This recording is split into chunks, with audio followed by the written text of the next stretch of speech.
आज चाललो होतो पासर्ड्याला आणि का जात आहे ते तुम्हाला पुढे कळेलच. जाताना ना आम्ही कांचनवाडीमधून गेलो होतो आणि पासर्डे ना खूप लांब तर आहेच.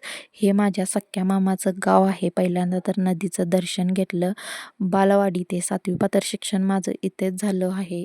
फायनली एकदा आम्ही पासर्ड्यामध्ये पोहोचले आणि आम्ही घरातून 11:30 वाजता निघलो होतो. आम्हाला पोहोचायला 1 वाजला होता. तुम्हाला सांगते पासर्ड्याला आम्ही का आलो होतो. आमच्या चाचींना मुलगा झाला होता. त्यांना आणि त्यांच्या बाळाला बघण्यासाठी आम्ही आलो होतो. तसं त्या नात्याने आम्हाला सासूबाई लागतात, पण आम्ही त्यांना चाची म्हणतो. बाळ ना खूप छान आणि क्यूट होतं. बाळाचा चेहरा मी तुम्हाला दाखवू नाही शकत. आमच्यामध्ये लवकर बाळाचा चेहरा नाही दाखवत. जर आमच्या चाचीने माझा जर व्हिडिओ बघितला आणि त्यांचा बाळाचा चेहरा मी दाखवला, त्या आल्यानंतर मला काय मारल्याशिवाय राहणार नाही. तुम्हाला असं वाटत असेल की पाहुण्यांनी चहा वगैरे विचारलं की नाही. पाहुण्यांनी मस्त छान पाहुणचार केला होता. मीच तो व्हिडिओ नाही केला. आज आमचा उपवास होता आणि आम्हाला चाची ओरडत होत्या की कॉल वगैरे करून का तुम्ही आला नाहीत, आणि त्या जेवून जा म्हणून रिक्वेस्ट करत होत्या. आम्ही नाही थांबलो. आम्हाला अजून एका ठिकाणी जायचं होतं.